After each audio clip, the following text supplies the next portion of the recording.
What's going on, ladies and gentlemen? Welcome again to the Agents of Helm. We are back with our weekly episode. As you guys know by now, this is the episode where we go into just some quick hits about news and entertainment going on in the world. And without further ado, I will introduce the agents who will be joining me tonight. I am Malik, and I will be your quasi moderator for this evening. And of course, we have Johanna, Hey. and last but not least, Lorenzo. Hey, how's it going there, Malik? We're doing good. So we're actually going to stick with you for right now, and give you the floor to go ahead and give us a quick rundown of today's or of the box office from the weekend that was. All right, sounds good. So, there's no point like bouncing around it. Number one, absolutely with the bullet, Guardians of the Galaxy raked in 94 million this weekend. Did very well. Followed by Lucy. I was surprised that Lucy still remains at number two at the box office as far as bringing in the money. Brought in 18 million. I guess everybody just went to go see Guardians of the Galaxy. You also had Get On Up with that's the James Brown movie that also made another 13 million. So it came in number three, opening this weekend as well with Guardians of the Galaxy, taking. I guess they were looking for that crowd that would not be going to see Guardians of the Galaxy, and I guess they pretty much got most of them. And then you got Hercules, followed by Dawn of the Planet of the Apes, and finally in the top five we've got Planes, Fire and Rescue. I understand that you got to see that one then this weekend, Johanna? Yeah, my daughter is like a huge Planes fanatic. She also read the graphic. She has read Guardians of the Galaxy with her dad. She's 3. But I kind of went with the easy win here of taking her to see Planes, and I mean, I think she mostly had a good time. The minute she heard the theme song, she was like kicking her feet and she was really happy. And when she saw was she kicking her feet with like into the seat that was in front of you? No. Drives me. No. Anyway, it was the first matinee, so there weren't a lot of people. Anyway, so like I think she was very excited about it. I think the excitement did not wane, except the movie is actually kind of serious. It gets kind of serious. It's dedicated to firefighters, and you learn a lot about, what fire rescue planes do, what they kind of have to do to put out fires, how important they are, how fire is really a terrible thing if you are in a national park. But it was kind of intense, and I'm not quite sure. She wasn't scared, but compared to the original Planes, which was much more lighthearted, there were a lot more characters who were engaging and lively and colorful, including Lorenzo's favorite Mexican stereotype, Chupacabra. There's a plane called Chupacabra. Yeah, there was a plane called Chupacabra. Lorenzo may be happy or not happy to know that Chupacabra is not in the sequel. Instead, we get a Native American stereotype called Windlifter or something ridiculous. Yeah. Yep. Holy crap.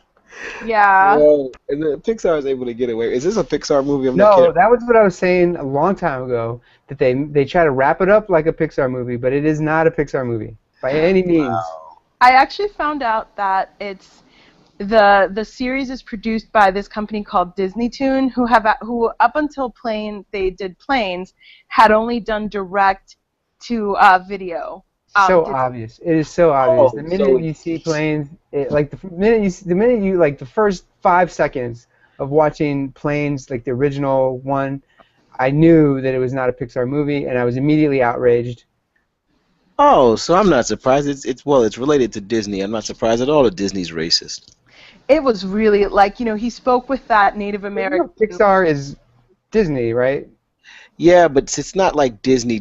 Like it's Pixar. Yeah. Like this one has Disney written on the top, so it says Disney Planes Fire and Rescue. I'm seeing the logo right now. So whenever Disney is associated to it, like Disney is heavily in there. Like Disney owns Pixar, but like Pixar seems to be able to run as its kind of own entity because they know that it makes money, right? Just like Marvel. And then what Planes was, it was just like they cannibalized their own franchise or they cannibalized the good reputation of Pixar to make that crap. Now, I do. go ahead. And then, Go ahead, Johanna. and No, I actually have a and question. you and 6 million worth of other people supported that decision. I do them. have to say though, that the animation in this one is totally surpasses the first one. Maybe because they had a higher budget, but all of the scenes with the planes, kind of like fighting the fires, were amazing. The really intense scenes where there's a lot of fire and Dusty almost like dies and stuff, like, was really, really nicely done.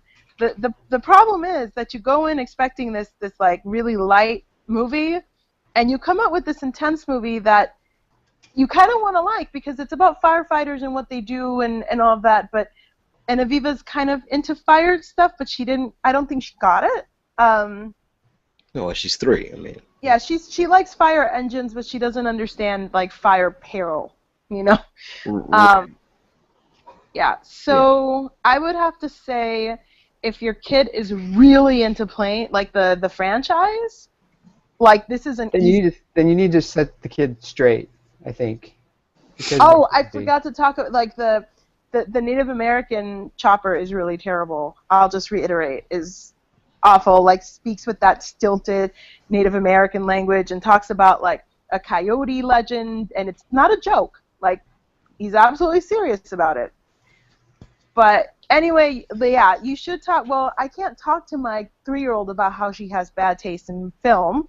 So, and you might not either. So if your kid's into planes, I would take them. If your kid is really sensitive, I might not take them. There's some really intense scenes. But like Malik said, this isn't Pixar, right? Yeah, like, I would go ahead and just show them a real Pixar movie. You know, you could save money by not having to go to the movies, and you would then be doing your part for the Native Americans and for quality animation. Well, look. At least I'm looking at some of the stuff about the movie. At least they actually cast an American Indian of the Cherokee Nation to play Windlifter. he's a Cherokee? Yeah. Oh. He's an American Indian of the Cherokee Nation. His name is Wes Studi, and if you see a picture of him, Wesley Studi. The last name is Studie. Oh. If you see a picture of him, you've seen him in a lot of things. He's actually played, he's played a lot of Native American roles. Huh. He played in Geronimo, an American Legend. He was in actually he was in Dances with Wolves. Oh. Last of the Mohicans. So he's been in a lot of films where he's played Native American roles. So I guess, I mean, it's still pretty damn exploitative, but at least they didn't have a black guy playing a Native American, like or at least they went the route of like actually getting somebody that is Native American to play the character, so it's not so bad, right? He's the badass from. Well, yeah, he's the badass from The Last of the Mohicans and the badass from Dances with Wolves, I guess. Yeah. Like Kevin Costner's sort of like romantic competition, I think. Yep. Oh. Or he's like the warrior, like the homegrown warrior that like the white guy ends up having to sort of compete with in both The Last of the Mohicans and Dances with Wolves. This is all making me want to watch both of those movies. I bet you he plays the same role in Avatar too. Like the native guy who's Avatar? like the alpha. Yeah, he's an alpha. He's an Avatar. Avatar. I didn't mention it because you probably barely know who he is because they're probably all avatars. But I feel like you know the character I'm talking about, right? It's kind of like he's the guy that is like the alpha guy, but then the white guy comes in and then he becomes the alpha guy, and then they usually somehow compete, and oftentimes they end up working together. Sometimes it goes the other way.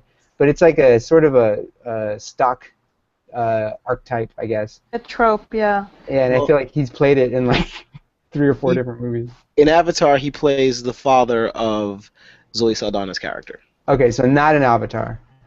In Avatar, and he is an Avatar. He's not that character in Avatar then. The guy. Yeah. No, he's not that the guy. But he's the chief. He is the chief of this tribe of blue people.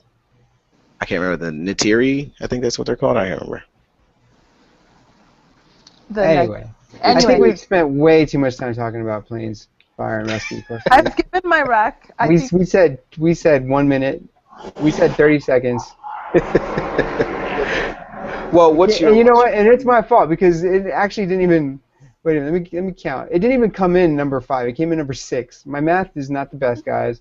It was Guardians of the Galaxy, Lucy, Get On Up with James Brown that made 13 million. Hercules made another 11, and Dawn of the Planet of the Apes made 8. So Planes isn't even in the top 5. It's in the top 10, along with A Most Wanted Man, which I have no idea what that movie is even Is that about or who's in it, and I don't care. I don't even know where Fluffy is. Forget Fluffy, forget Lucy, forget Planes, Fire and Rescue, forget it all because this weekend Guardians of the Galaxy came out and changed everything. Am I right, Malik? Absolutely. I mean, this movie. Oh gosh, what can I say? Marvel, Marvel, Marvel. You guys, you're beautiful people. Everyone there, all of you. If I could, I would just collectively hug every single one of you. Like I just want to go Who there are and you walk hugging? into. Who are you hugging? I want to hug James Gunn, the director. I want to hug Chris Pratt. I want to hug Dave Bautista. I want to hug Bradley Cooper for Rocket. I want to hug Vin Diesel, even though he only had, pretty much four words in the entire film. You know, Zoe Saldana, so that's why I left her for last. But you know, I definitely this movie. Just aside, I've been waiting for this movie for well over a year and a half. When I first heard about it, I knew I wanted to see it. I was telling people about it, people that hadn't read the comic, everything. I just knew that this was going to be great. And even despite a lot of people not knowing anything about these characters, you know, I went in there and I said, "Go watch it." And everyone that I have told to go see it came out of it with the same reaction as I did, which is it's a great movie. And it's actually, there's a lot of, discussion going on the web about whether or not it's better than the Avengers, which, to date has been the best superhero movie that I can say that I've ever seen. Um, No, it's definitely better than the Avengers. It's like not even like if you want to maybe get controversial about it, I would talk about Iron Man, which I think it's also better than. But yeah, mhm. hands down, better than any of the Avengers. Definitely better than any X-Men movies. Oh yeah, Better than any Marvel thing out there. In my opinion, it's even better than Spider-Man 2 from the original, the one that came out in the 90s with Doc Ock. yep. Uh, yeah, this is the best superhero movie that has been out, in my opinion, since The Dark Knight. Yeah, I mean, I would definitely agree with that. I mean, I think the Dark Knight took superhero movies into a completely different direction and made it a crime noir, if you will, and really took it down that darker alley. With this is a comic book movie and a comic book fan's dream. But see, that's the thing, though, Malik. Like, I don't follow Guardians of the Galaxy, and I could care less, like, really about like Guardians of the Galaxy. What this movie is a standalone movie. Like, you do not need to know anything about Guardians of the Galaxy to enjoy this film. In that regards, it reminds me of, and I think people are throwing it out there. I've heard it before of the Star Wars franchise, where you have sort of this thing that most people aren't aware of. I mean, Guardians of the Galaxy is not like a super popular title, and I mean, of course, it is a title though. It is out there. It's not a completely original script, but still, like a lot of people went in there not knowing who any of these people were. A lot of people went in there not knowing who any of these actors were. Um, Hold on one second. Sorry.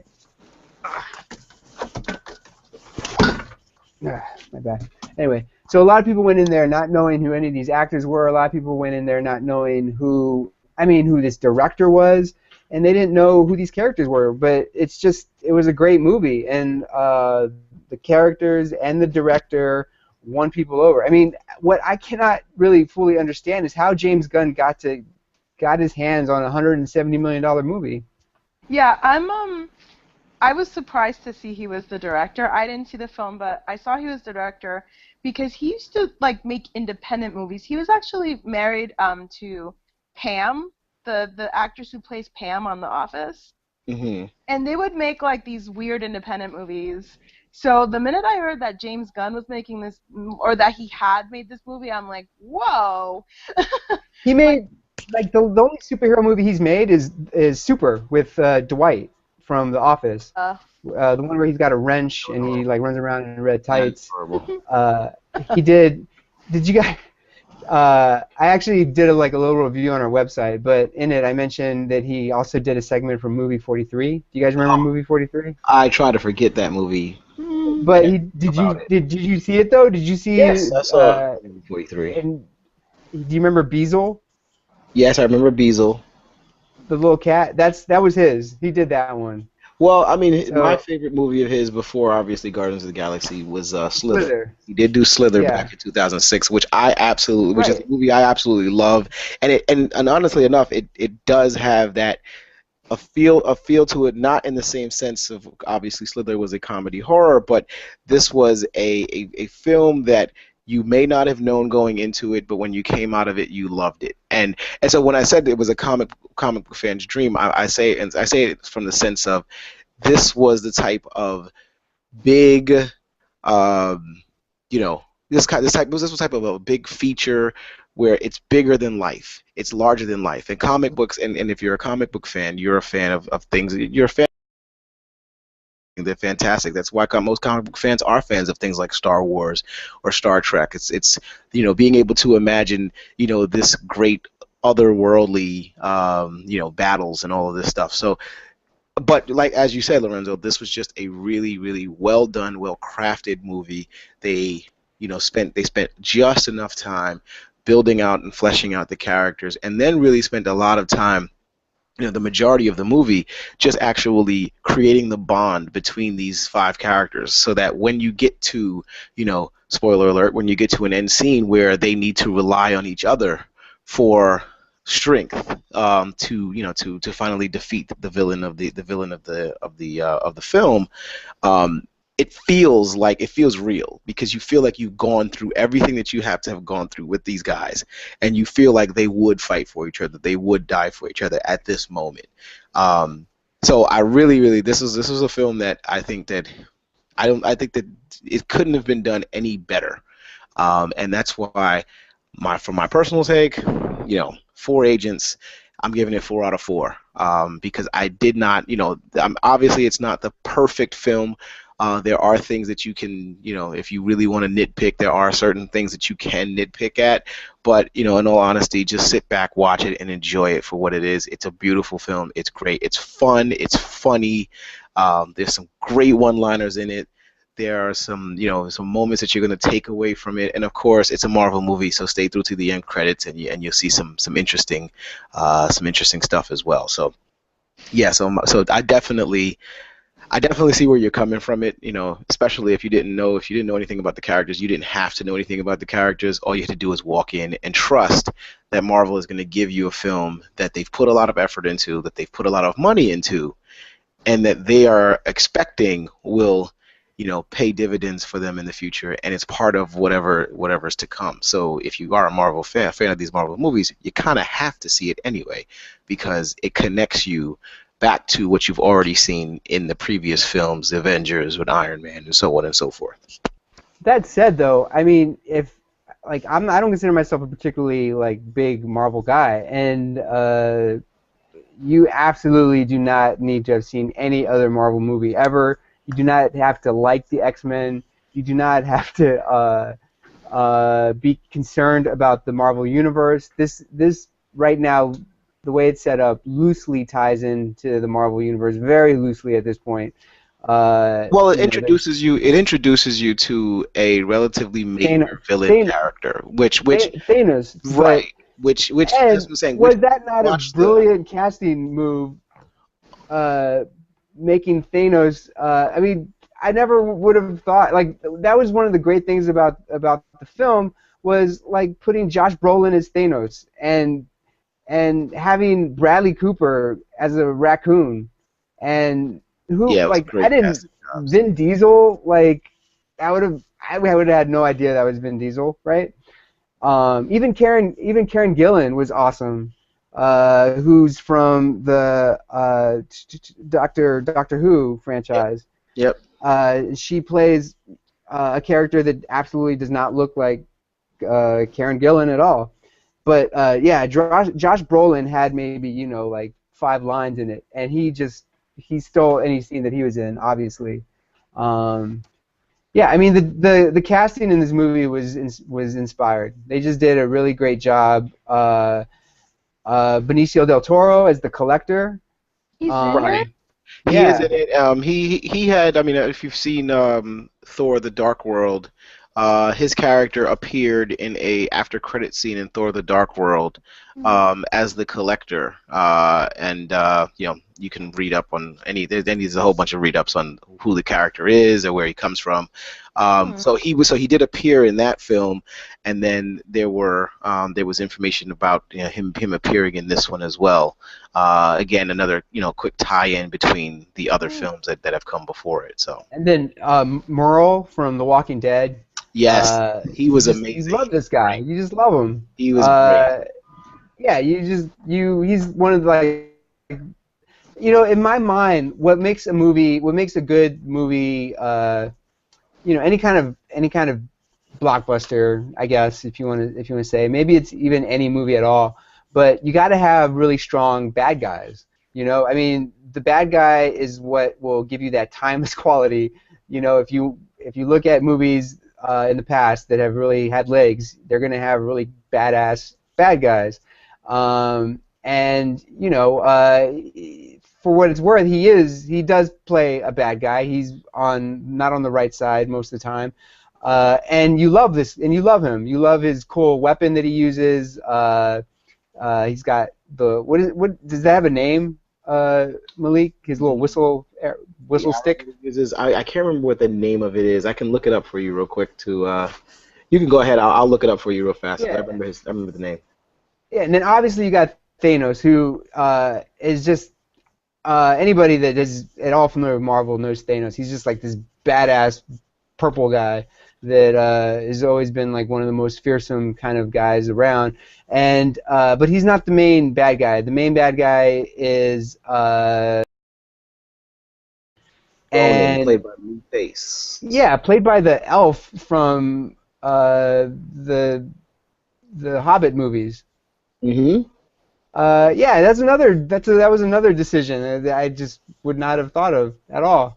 But like you said, the main character was the guy from Community, right? Or no, Parks and Rec. Parks and Rec, Chris Pratt. Yeah, Chris Pratt. And like, who would have thought of that? Like, I guess my thing about this movie is just who was handing out the jobs? Like, who gave James Gunn this franchise, and then who trusted Pratt to go ahead and lose all that weight to play this part? Who thought of putting Vin Diesel as a tree? I mean, I just want to know who was doing the hiring here. Well, whomever it is, give that man a cookie, or woman. The casting director definitely needs to be recognized in reference to this. They were able to take a group of people who you probably would have never taken those 5 people and put them together in a film. You probably just never would have thought to put those 5 people in a film together and say, hey, you guys are going to be a team. And someone put that together. I remember as a fan of the comics and everything, when I first heard that Bradley Cooper was playing Rocket, I was not too thrilled. And I was a little skeptical. An absolutely amazing job. But I will have to say, but my absolute favorite was that you haven't gotten a chance to mention yet, Lorenzo, was Dave Bautista. I mean, the wrestler Dave Bautista, who many He's people, not an actor. He's a professional wrestler. Not an actor. He's a professional He's not wrestler. an actor. Many people would know him from Batista. I can't remember what his name, like what his whole moniker is in wrestling, but he's like this big, brooding, quiet guy who's like really. He's just really menacing in wrestling, and he's cast to play the role of Drax the Destroyer. Very menacing person. Very menacing, but his comedic timing in this film is absolutely breathtaking. It's absolutely amazing. You know, his ability to just kind of give these deadpan lines that are absolutely hilarious. It just gives the team, and it gives the film so much more than it would be if he was just, you know, just some guy playing. I mean, to me he's much more than what you expect him to be walking into that film. And you walk Yeah. out of that film and you feel good about everybody, and him included, and he was not one that I thought I would feel great about. I love how they attributed his bad acting to his race. Like, you know, the whole thing about how he takes everything literally. So whenever he's delivering lines, he does it in a very, like, you know, reading off the cue card kind of way. At first it's noticeable, but, you know, very very early on they explain that, you know, his people just don't understand what is the line that metaphor goes right over his head, Yes. and his response is, no, it would not go over my head. My reflexes are too fast. Exactly. And the way he says it is basically like that, where it's not, you know, he's not really acting all that much in this movie. I mean, yet they're able to use it somehow and make it work with him. I mean, it was like a genius move, really. It was. Because when I heard him talk at first, I was like, oh wait. And then I recognized him from what is it, WWE? Yeah. And I'm like, what were they thinking with this one? But then, yeah, within a few minutes, you love the guy because, you know, you just see him.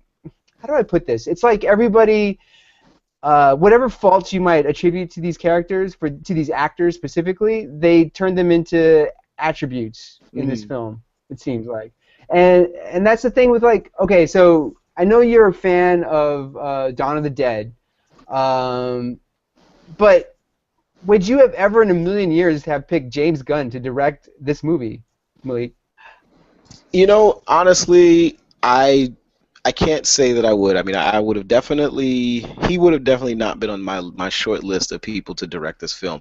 But Like, would you have even thought of, like, would he have been on any list? Would, like, he have ever, like, even popped in your head as somebody that could direct Guardians of the Galaxy?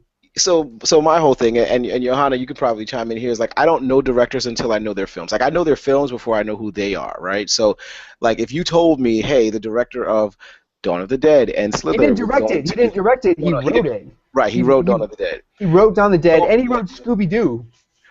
Yeah, well, I don't count that. So I try to stay away from that. But that's exactly my point. Is that, like, he's not exactly, like, the most well-known director at all.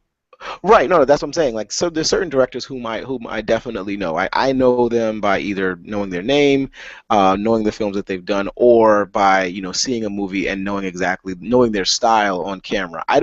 So I can't say that I particularly know James Gunn's style, which is why I'm actually happy that he was selected, because you don't really know what you're getting. Like, if you connect a well-known director to this, if you were to connect a Zack Snyder to this movie, like, you know what a Zack Snyder film looks like. It has a certain look. You know, take 300, take Man of Steel, for instance. Like, those are films that are Zack Snyder films. You know exactly what you're expecting and what you're seeing from a Zack Snyder film. I don't think that you knew walking in, just like you didn't know walking into the film who these characters were if you weren't a fan of the comics. You know, you didn't know what James Gunn's, you know, style was going to be. So I think that just the whole fact that there's that sense of not knowing, you know, that sense of not knowing what you're getting ready to see, and just basically being completely blown away by it. You know, it's the same thing. It's the complete. So I'll say it's the complete opposite of a Transformers movie.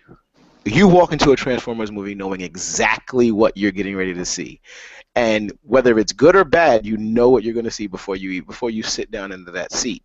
And so you pay your money, completely expecting to see it, and then you know, if you wanted to see it, you're not disappointed, and if you didn't want to see it, you just wasted, $20. But at least you knew what you were getting into before you walked in. So I think that to your point, I would have never believed that James Gunn would have been the person to direct this film, but I'm glad that he was selected, because had it been somebody well known, or had it been somebody that was, really, really well established in the industry, I probably would have had already had some predispositioned or some predetermined thoughts and ideas about what this movie was going to be, and I'm glad I didn't have that.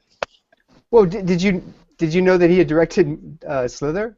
Yeah, when I finally Going into the movie, were Yeah, you no, aware I that the knew. movie was being directed by the guy that directed Slither? Yeah, no, because I had looked, when I saw the name, when I saw who was directing it, and I saw the name, I went and looked him up, and I said, oh, he directed Slither. Okay, I liked Slither, but Slither is a completely different movie from Guardians of the Galaxy, so I still didn't know what to expect from Guardians of the Galaxy. I was not expecting Guardians of the Galaxy to remind me or have any kind of feeling to me like Slither did.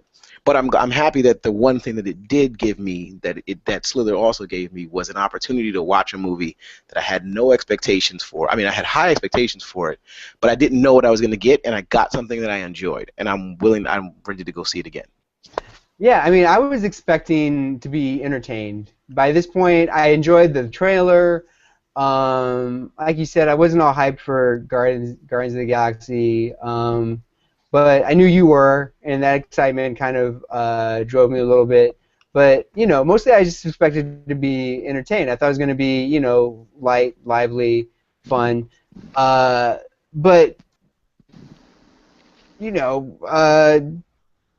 James Gunn basically made the perfect blockbuster. As far as it's the best blockbuster I've seen in a long, long time. And he did everything right. You're talking about like what the shortcomings are with the film.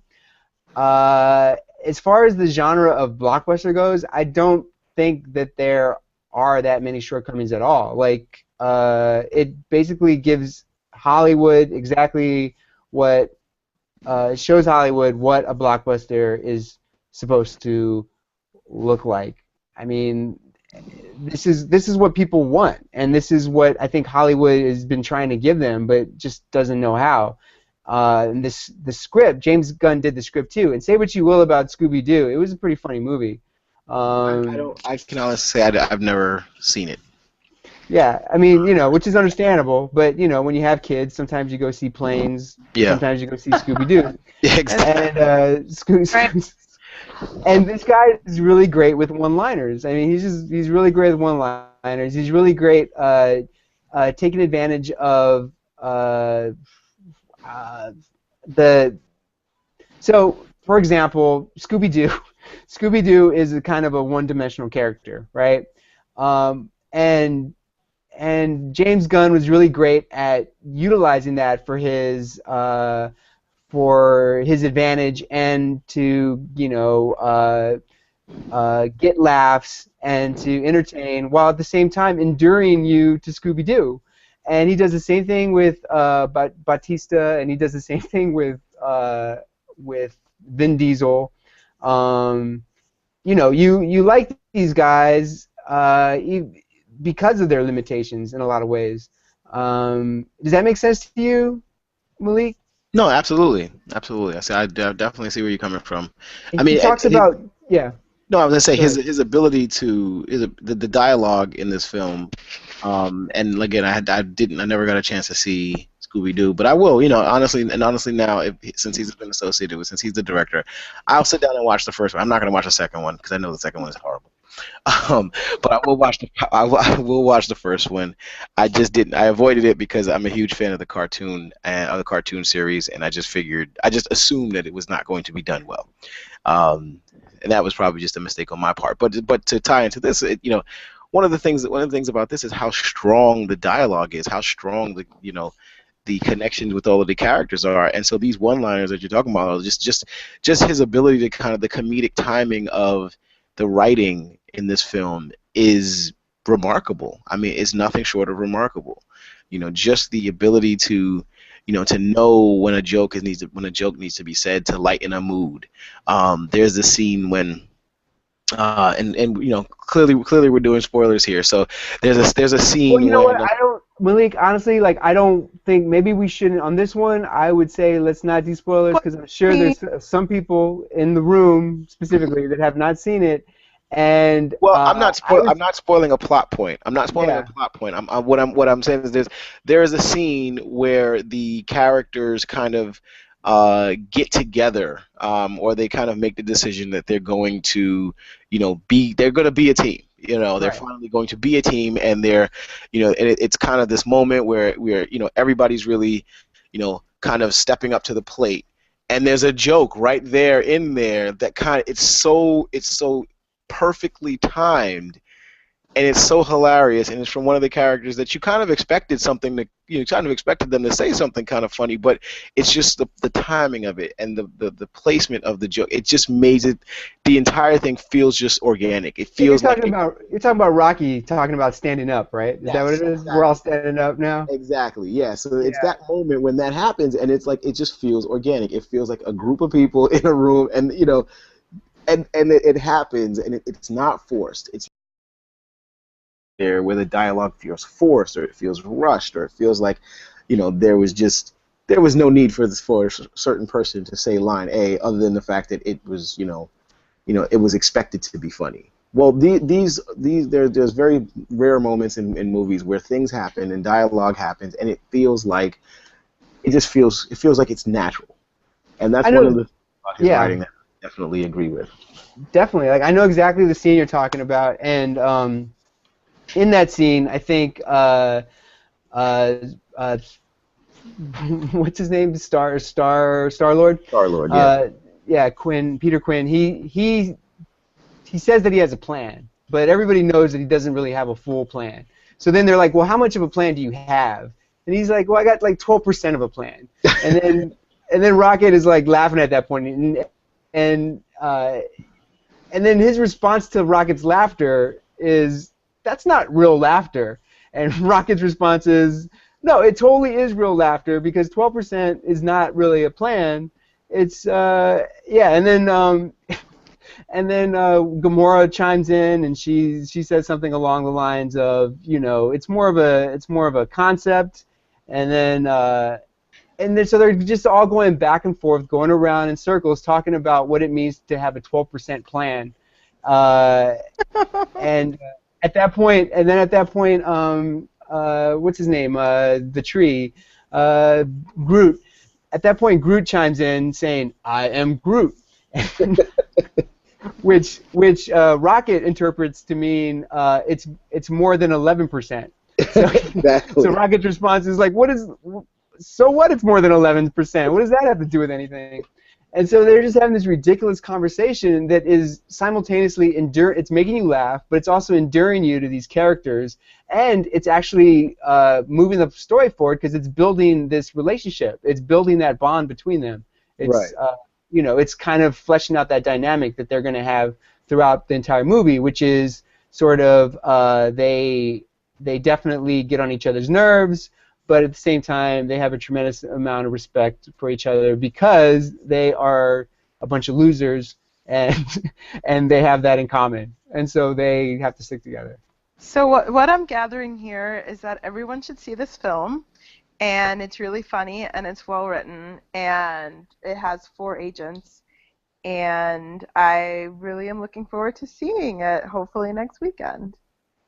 So, Yes. Hannah, I'm gonna see it again next weekend. I'm gonna take my daughter to see it, because I want to see it again, and I want her to see it. I want her to experience it. I'm gonna see it at least one more time. Wow, that's pretty high, high praise. See a movie twice. Yeah, I usually don't. I usually do not. I mean, as much as I liked Captain America: The Winter Soldier, I had no interest in seeing it and going back to the theaters to see it again. Those movies are just so serious all the time. Like Planet of the Apes, Winter Soldier, Jesus, Superman. They take themselves so seriously, and they're not that good. Yeah. So like, this movie just took itself for what it was, which was a space opera, and just was fun the whole time. Yeah, absolutely, absolutely. I mean, I'm going to probably take my entire family to go see this. And I would suggest to anyone out there, just go see it.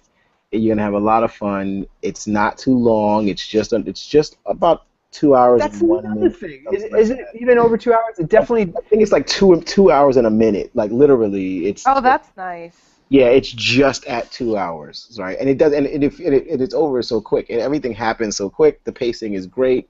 You know, Pacing is fantastic. it James doesn't have any Gunn. dull moments. Like it's really.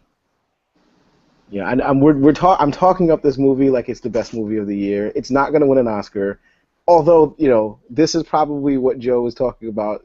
In Yeah, our this previous podcast this about this movie own this category. movie single-handedly proves Joe's point. Yes, Single-handedly, this movie will win an Oscar for something. I have no doubt. It's going to win an Oscar for special effects. The special effects were incredible. It was like the perfect synergy of special effects and a well-written script, and strong. I mean, I'm not even keep going on about it. I just will say that this movie will win an Oscar for something. I hope it gets a nod. At the very least, give it the credit it's due.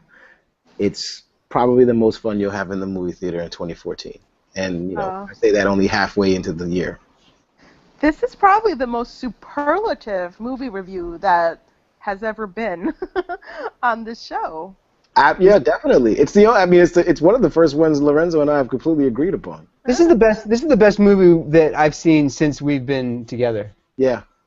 It's harmonious. I'm feeling the love here, and I will be sure to. I'm sure I will enjoy it, and I will bring the love too. So. Guardians of the Galaxy have found a way to bring the Agents of Helm together. This movie's like a savior. Yeah, I think we went, that was like a 20-minute conversation? We went 20 minutes without, one of us, dogging on the other. That's, yeah. Yeah, now you're starting to make me feel uneasy. I need to start ripping on Lorenzo again at some point in time. Well, that's okay, because we're just about to go into the recaps. So. Oh, yes, time for leftovers jokes. So, let's jump off that high horse and let's move towards our show recap. So Lorenzo, you know what? Would you like to start with the leftovers? Yeah, I'll start. Okay, go ahead and start. You know what? I'll get my pick. This episode was actually it was pretty good. I mean, I enjoyed it. It kept me interested.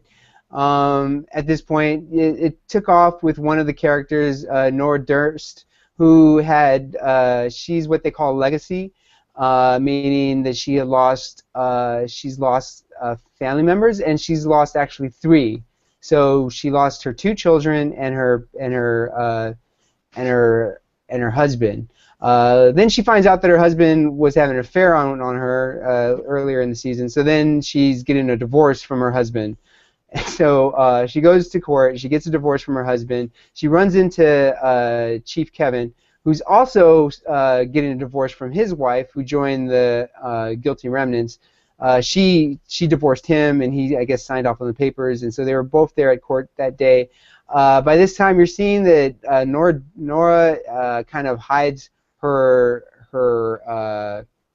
issues pretty well sometimes. Kind of. Well, she hides them, but then they come out unexpectedly, often in very funny ways. She actually is there. She has a moment with the chief, and she sort of on a whim invites him to go to I don't know, Jamaica or Mexico or Cancun, somewhere, and and it takes him by surprise. And I think his response is, I have a daughter, and her response was, "Fuck your daughter," and she says it like in a light kind of way, and it's not really clear. It kind of makes sense because her children are missing. The sort of way they were talking to each other, sort of.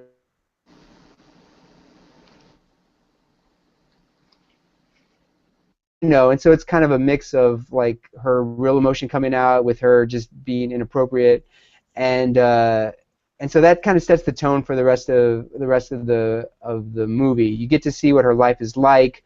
Then she ends up going on a conference. That was why she invited him, because she wanted to go on a conference, because she didn't want to go to this conference in New York. So she goes to New York City, and it's a conference. Her job at this point is asking people what their missing relatives were like. So like what they did. There's a whole list of questions that she has to ask them so that they can collect their benefits. And it's questions like, were they ever suicidal? Do you think they were charitable people? Like their sexual orientation, just really personal questions, really strange questions, and the pretext of it is they're trying to find connections or patterns in the people that disappeared, because they still have no idea why some people were taken and some others. That's why it's particularly disturbing when more than one person is taken from a family, because it seems to imply that there is some sort of pattern. And so that's her job. And so she's going to a conference where they are all going to, where a bunch of people that are in that sort of profession of just dealing with the departed and all that, they come together for this conference.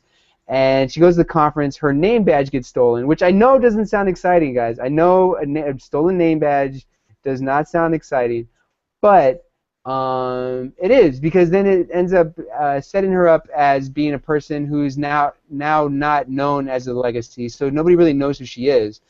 So they're able to kind of treat her more like a real person because she has to wear a guest pass, and so she kind of spends the episode looking for her badge and getting in trouble with security and meeting some guys, partying a little bit. She has a whole sort of adventure that you get to watch, and it's actually kind of interesting. And at the end of it, after she gets kicked out of the hotel for supposedly destroying, causing a brawl in the bar, which was actually done by the person that had her name tag, she ends up running into Wayne. So this is the guy that Joe just is always talking about. I don't know if you guys ever listen to Joe talking about how he wants to see more Wayne. This episode had Wayne and Nora get together, and what Wayne does is he takes your sadness away. So if you hug him, all your pain he takes it. And so she pays $1,000, and she gets to meet him, not really even knowing why she's meeting him. She just wants to know why she's meeting him. She has to pay $1,000, and so she PayPal's $1,000, gets to meet the guy, and then he takes away all of her pain. But apparently $1,000 isn't that much to her, because at the beginning of the movie, the beginning of this episode, she actually hires a prostitute, whatever, off of the back ads of the weekly paper or whatever that is, and so she hires the escort. She blows up a mattress, and then she's like, oh, so that's our mattress for sex stuff, right? And then she's like, no, I want you to shoot me. And she's like, what? And she's like, yeah, I need you to shoot me in the chest. And then she goes on to pull out a jacket, what do you call it? A bulletproof jacket, a Teflon coat. She puts on a Kevlar vest. She puts on a Kevlar vest, and then persuades this woman, gives her like $3,000 to shoot her in the chest. I think it's her way of like holding on to the pain, because she doesn't want to let go. She doesn't want to let go of the pain. Every week she goes to the grocery store. She buys cereal. She buys milk. She buys all these things that she then replaces, and she doesn't eat any of them. She just has them there for her kids. And so like every week she throws away a unopened gallon of milk and replaces it with another gallon of milk, and throws away Lucky Charms and replaces those with another box of Lucky Charms, because she just wants to sort of hold on to all that stuff that has gone. And so she meets Wayne, takes away her pain, and then when she finally does come back, it seems like she might be kicking off a romantic, an actual official romantic relationship with the chief, and it sounds like they might have a date for dinner. There you go. Okay, great. Nice rundown. Now, how many more episodes are left in the show? I don't know. I'm gonna guess. Let's see. This is, I think, episode 8. So I would guess 4 more. I can look that up for you. Did you ever find out the name of this is episode 6. So there must be at least 4 more episodes. Okay. But I'll look that up. Did you find out the name of the whistle? Yes, it's called a Yaka arrow. The character Yondu, so his name in the film is what's the last name? It's just Yondu. I'm sure he has a last name somewhere. But the character that is played by Michael Rooker, who is the gentleman from Walking Dead, the weapon of his is called the Yaka arrow, and it's basically a curved arrow, a curved bow, single curved bow, and a quiver of arrows. It's composed of something called Yaka, which is a special sound-sensitive metal found only on the planet where he is from. And the arrow can change direction in response to certain high-octave whistle sounds that people of his race can produce. So it's only something that he and his people can actually wield. So that's where that comes from. So sorry for Awesome that. weapon. Yeah, Awesome. it's great, and the fact that they show it, and they show it in action is another awesome thing. But we're off on a tangent, so I will. And there's 10 episodes. There's 10 episodes of. Okay, so we got four. We got four. four. So we got 4 more left. Okay, cool. I have to say Go ahead. that sounds more eventful than the other ones. So. Yes, it does. It does actually. So, It was a lot of fun, actually. I really enjoyed this episode. But yeah, go on. okay. So I will say that so I'll go second, and I'll say that I'm going to keep it short and sweet because we want to get to the sex that was in Johanna's show. So I'm going to say that the Power has ended. The first season of Power has ended. It was an 8-episode run, and I think that it was fitting that it was 8 episodes because they really found a way to condense all of the action and everything in that 8-episode run, and make each episode kind of heavy, right? So there's no episode within the show that's really like a filler, or that's that doesn't have something that kind of moves the story along. And I think that was a really good approach that they took in this. Also is possibly because the actors couldn't hold up. So for the whole 10 episodes, they probably would have started to show their wear as actors. But I will say that the majority of the actors, especially the main characters, got stronger as they went along. Some of the characters that you may not have liked in the beginning, you start to like them towards the end. Some of the characters that you liked at the beginning, you do not like them towards the end. We do get to find out relatively quickly within the episode that the main character has now been double-crossed by one of his best friends, whom he completely trusted with his life and everything, but he doesn't yet know it. So it's one of those things where the fans know it, but the main character does not know it yet, and still doesn't know it at the end of the season. There have been some reveals. So his number one partner now is fully aware of who the mistress is. He knows who she is, and he knows what she does for a living, and he knows that she's investigating them. But he hasn't yet gotten the opportunity to tell his partner in crime. So it leaves a lot to be solved or to be determined in the next season, which has already been greenlit for next year, 2015. So there will be another season of Power to kind of sift through all of the questions. It definitely ends on a cliffhanger. It definitely ends on the path that the character was trying to go down at in the beginning of the season.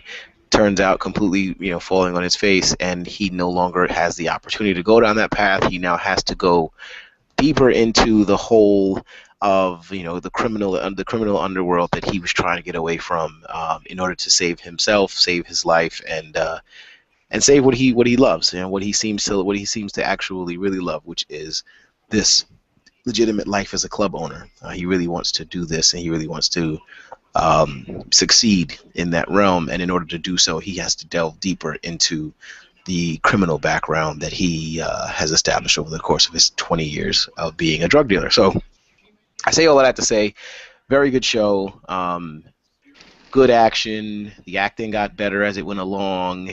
It's well paced. Like I said, it's only 8 episodes, so it's a quick run. And it does leave you wanting to see what's going to happen next with these characters, and and how they're going to build off of here. I don't know if they're going to get a third season. I guess it'll be determined once the second season starts and they see how the response is. But it does look like the show, if it is around for a good while, it has some promise. It definitely has some staying power. Yeah, I keep meaning to get a hold of it because your recap sounds so interesting, and I just don't get to it. But I might, now that it's over. Sometimes it's easier for me to like watch things in bulk than wait every episode. Like that, for some reason, feels like it takes more time. As Right. opposed to just, here are the 8 episodes. I'm gonna watch them at my leisure. So yeah. Right. I mean, yeah, and it's definitely a quick watch.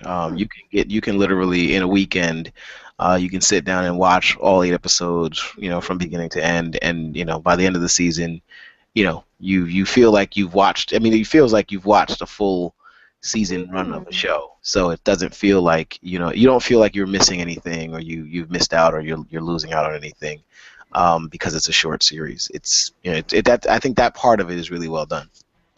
I might have to do that. I've noticed with, like, for example, we tend to get through shows like House of Cards and Orange is the New Black much quicker because we have the full set. And I think it's like the completion thing, like we only have 3 more episodes, let's just do it. Yeah. That tends to spur us along. I guess because we're both type A. I don't know. Yeah, and the thing is that there's also like there's certain shows that are so like I feel like I couldn't watch, and I've tried this. I've actually tried to watch like like when The Walking Dead has their runs of they'll have like their marathon runs. There are certain shows like and Lorenzo, you can probably talk to this in regards to Leftovers. There are certain shows that are like so deep that you really can't watch more than one at a time because you have to like ingest it and you have to deal with what you just saw. So you can't just turn around and watch another episode, right? Yeah, I mean, I feel like with me, I'm totally like this. What you guys are saying is, if it's all there for me, I would just keep watching. If it should, I'm trying to think of a time when I was just like, no, this show is just too deep. I got to stop watching it. There's I think, definitely shows where like characters have died, right? And I needed to like stop. yeah, Like, just like, okay, I'm not watching this crap for like another couple of days. I'm pissed off. I'm emotional, right? And so I can't watch right now, right? Yeah, The other episode might be available to me, and I'm like, no. I totally would have, though. If Okay. even as traumatized as I was by Game of Thrones last season, I totally would have just kept watching it all the way through if I had had the option. Boardwalk Empire, some pretty horrible things have happened in that movie. I mean, in that show, and I think I would just let it play if I had the time. But yeah, I do know what you're saying. I just don't know that I subscribe to that sort of. I need time to recover phase thing. Okay. Well, definitely for Power, it's definitely not one of those shows where you have to do that. It engages you in the story, and it takes you down the story, and then there's an overarching kind of mystery that the main characters are trying to solve that you yourself as the fan would also like to get to the bottom of. And it's not revealed. The actual, the solve the solution to the mystery is not revealed. Is revealed to the audience, not necessarily to those characters. Those characters realize that what they may have thought was the solution to their problem is actually not. So you know it, but they don't. And so there's also that piece of like, when are they going to find out what we already know? So there's all that stuff going on. So it's a well written. I mean, this is executive produced by 50 Cent, and I would have never believed that anything that's by him was possible of being something that was so engaging and enthralling. But it actually is. It actually is very interesting. Wow. Yeah. Right. And I'm glad because it ends. I got about a month before Sons of Anarchy starts. I don't have to be like connecting 2 shows at the same time. Like, I can Okay, so that show is completely available on Netflix. I think it's What? Yeah, it's on Netflix. Yeah, should I What show? Sons Power? of Anarchy? Oh, Sons of Anarchy. Yeah. Yeah. Should I dive into it, Malik? Lorenzo, it is it is one of the best shows on television. It is Wow. definitely one of the best shows on television. Um, it's, and I mean, I'm trying to remember correctly what what it connects directly to. It's basically someone that I really trust, really respect their opinion, has basically said that Sons of Anarchy is like Macbeth. It's basically Macbeth Oh, bikers.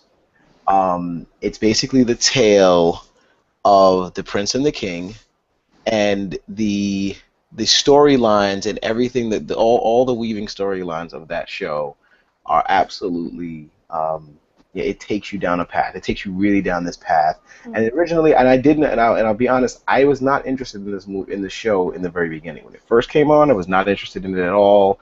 I was kind of like, oh, it's about bikers. It's in California. They're probably racist. I have no interest in this at all. And I think around somewhere around the third or fourth season, someone was like, seriously, Malik, you need to sit down and watch this show. And I started watching the very first episode, and I got hooked. And I watched it from season 1 through season 4, all the way up until season 5 started, and I've been like, on it every week ever since. I would absolutely. This season's coming up is the series finale. So this is the last season of the show. I believe this is season 7. And it's good because the creator is getting the opportunity to end it on his terms.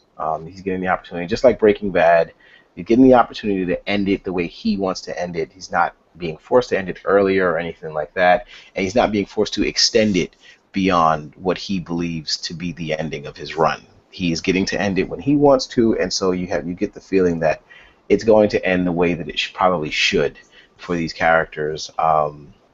And definitely the way that that he scripted it. So I'm interested. I'm definitely want to see it. But I would say to anybody that's never seen it, that's never sat down and watched it, go to Netflix. The first 5 seasons, I believe, are up there on Netflix. Go sit down and enjoy it. You will not regret the time investment that you put into this film. And it's you just- ha you had me at Macbeth for bikers. I'm gonna have to check it out. I'm like, ooh, Shakespeare. pretty much is, and there's a lot of and there's a lot of you can tell that the writer, the creator of the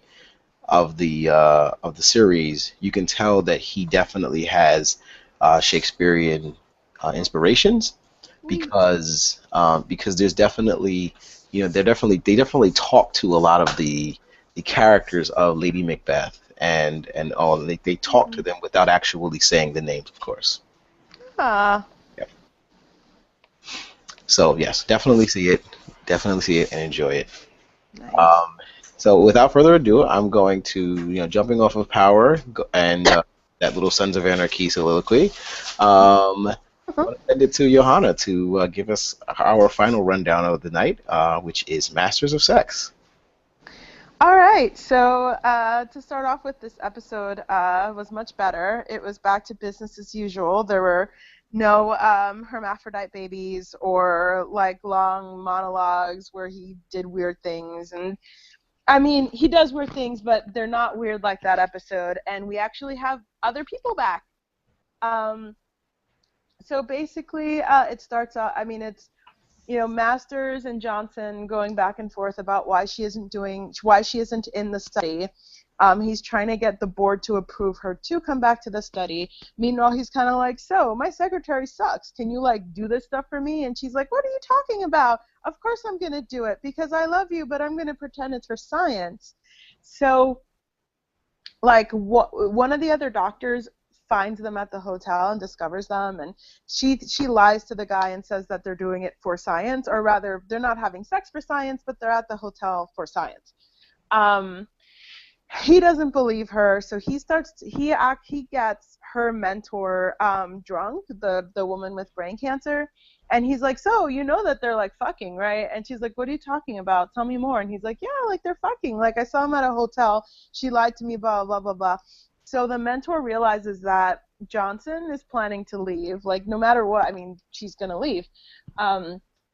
So she decides to hand the work over to a male doctor.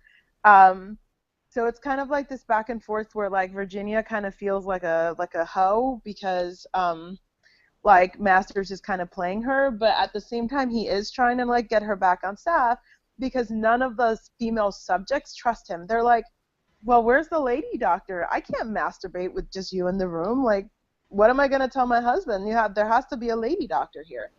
Yeah, that's So, crazy. yeah. I don't know why he didn't think of that. He's a little, like, he's stupid, basically, is what I want to say. Like, you know, of course you have to have some sort of female representation for these women to feel comfortable. Meanwhile, like, the guy who's sponsoring the study, like, basically ejaculates in a cup so that they can make sure that he's the one who, like, is not the problem because, you know, his wife, he wants his wife to get pregnant, but she had her tubes tied, but she's lying. Finally, they tell him that she's infertile, but they don't tell her why. Like, he doesn't know that she was a prostitute. And as they're leaving, she's like, well, you know, it's just us, right? And he obviously, like, he's done with her. He's over her because she can't have his babies. But the guy who's supervising Masters' study is, like, a total pervert. He comes in just to look at the women masturbate.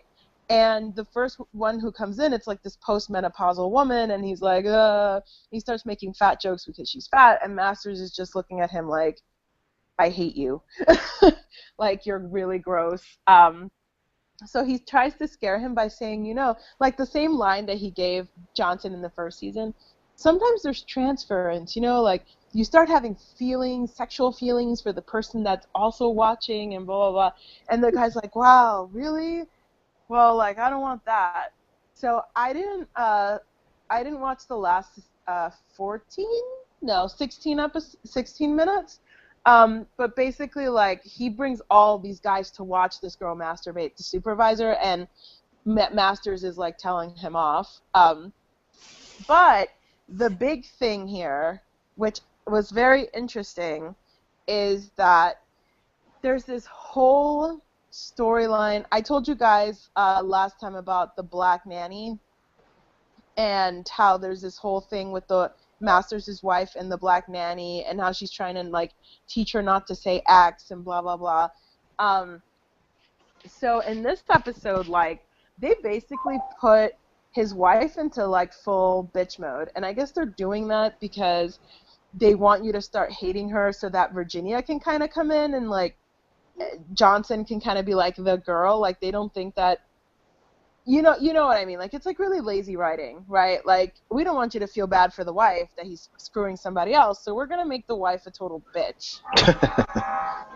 And that's what they do. So, like, it started kind of the episode before, and now she's, like, having luncheon with all these women, and the black nanny comes in. Her name's Coral, comes in with the baby, and one of the women asks her, like, well, how do you know so much about, you know, raising kids? Because she has all sorts of little tips and tricks. And she's like, well, I raised my brothers and sisters because my mom died, and I have all these cousins. And, like, you can see, like, Masters' wife getting really, like, jealous and upset because she only has one baby. And they find lice in the baby's Don't pay hair. one dime. Yeah, exactly. Like, she's just like, no one wants to hear about your family, is what she tells her. Like, wow. Even the other women around the table are like, whoa, what just happened here? So the baby, it turns out the baby has lice, and so Masters' wife is insistent that it's the black nanny. That it has to be Coral because she's black. And the nanny's like, no, like, it's not me. And she's like, she gives her this shampoo, and the nanny comes back, and, like, she hasn't used it, obviously. And the wife is like, but, she's like, why didn't you use it? I told you to use it. And she's like, it cost me, like, $4 to get my hair done. And if I wash it, like, I'm going to have to get it done again, and I don't have $4. And so, you know, the wife gets very upset, and she's like, you won't do what I tell you. And then Coral goes to Masters and says, like, you know, I've heard, like, black people can't even get lice. And he's like, no. He's like, yeah, like, I heard, you know, black people can't get lice because of how tightly coiled their hair is. Like, some, like, 50s, like, thing.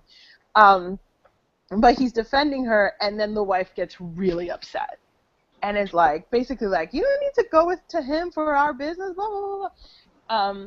So finally the last scene with that subplot is that she actually, like, forces Coral to sit down as she washes her hair with the special shampoo. Like, she's like, you're going to let me wash your hair, or you're going to have to, you're going to have to leave and you can't come back. So, as she's doing it, she's like, we're a team, and we need to work together, and you need to leave my husband out of it. So, yeah, they're basically setting her up to be a massive bitch so that we don't feel as bad that Masters is having sex with Virginia. Well, I mean, if you've been watching the show for 2 seasons thus far, you know that you probably don't. You probably already have made your opinion about those two characters because they've pretty much been screwing for a while now, right? Yeah, and the thing is, like, in the first season, she's, like, really sweet. Like, she's obviously a little, like, she wants the kid, she wants the husband, she wants him to, like, be there, be present. She wants the kid. She's upset because he's not present. She thinks he's not present because the baby is, because he has the daddy doldrums or whatever. But she was always, like, nice. Like, in fact, like, in the first season, there's this whole thing where she, there's a black contractor who's fixing their roof, and he's teaching her how to cha-cha. And, yeah, so it's kind of like this whole thing where it's like, okay, now you're having this weird thing about black people. So, yeah, I don't know. I don't like what they're doing to her character, but I am glad that we're kind of back to the study and science, and hopefully the science will get a little more sexy. There was an attractive girl masturbating at the end, but it was ruined by the fact that there were like 5 guys eating Chinese food in the back. So. They were eating Chinese food and not worrying about the woman in front of them? They were watching. Oh. They're like in like the control room or whatever, and there's like 5 guys eating Chinese food and making fun of this woman who's actually extremely attractive. So. Yeah, I mean, it's Chinese food worthy, I guess, I guess. I don't know. Come on. If you're gonna like go watch that kind of show, like you need to eat some like filet mignon or like a really good burger or something. Not Chinese food. No, Chinese food is perfect for that situation. Oh man, well, because I won't focus on the food at all in the least bit. Oh, that's a good point. I'll just stuff my face and enjoy what I'm watching. You're right. You guys are thinking about it. Yes. You're basically doing a stakeout. Like Chinese food is like stakeout food. So you're staking out the masturbating woman with the wires all over her head. Yeah, we didn't care about the wires. Yeah, I know. The wires were there. But I'm interested to see what the next 16 minutes are going to bring. Although I think my recap is pretty thorough as it is. Yeah, sounds like it. Yes. Okay. Well, that's great. So we've given the fans exactly what they wanted for these. As far as our rundowns of the box office, we gave you some really interesting. I think it was some very interesting thoughts about planes, fire, and rescue. We told you how much we absolutely love our our Guardians of the Galaxy, and hopefully Johanna will go see it and then give us her take on it, soon after. And then, without further ado, I'm gonna throw it over to Johanna to give us the Facebook and all that good stuff on how you can contact the agents, and then we will cut out for the night. So Johanna, go right ahead. Sure. So our NERV center is agentsofhome.com, and there you can find original content. I think, my book review isn't the latest. Lorenzo's review of Guardians of the Galaxy is the latest on there, but you can also find all of our episodes and the RSS feed for our episodes. You can find all our social media outlets. You can find out our nicknames. We've got all sorts of nicknames on there in case you want to know what my nickname is or Malik's nickname. We have our little bios there. And you can also reach us at Facebook, Pinterest, Tumblr, and Twitter. Collectively, we are at Agents of Helm on Twitter. And On the other ones, I forgot. We're Agents of Helm, no spaces, no periods. Twitter, @Agents of Helm. I am Inky Octopus, INKYOCTOPUS. And Lorenzo is Renzo, R3NZ0, R3NZ0. And Malik, where can the people reach you? I am at Mr. Nick 147. You can reach me right there on Twitter. So yeah, you can definitely reach out to me there. That's great. So yeah, I definitely had a good time tonight, guys. Talking through all of these, and we look forward to our next podcast later on this week. I just wanted before we jump off, Johanna, it's not Macbeth, Sons of Anarchy. So I'm just reading from a quick Wikipedia blog or a quick Wikipedia line that actually really does a really good job of saying the Sons of Anarchy draws not only many character parallels to Hamlet, but much of its storyline also. It is in fact explicitly the story of Hamlet, written as if Denmark were a Northern California small town and all of its characters members of a motorcycle club. Oh my God. That's what you have to look forward to when you start watching the show. Hamlet is my favorite Shakespearean play, and I am going to watch this. I don't know how. I don't know when. Give it. Look, if I can, I will go and figure out how I can get you the episodes so that you can watch them on your computer or whatever devices that you have. Sweet. So, yeah. So for that, I'm gonna say goodnight for Lorenzo and Johanna. I am Malik. We are the Agents of Helm, and we'll see you soon. Everybody have a great night. See you later. Peace.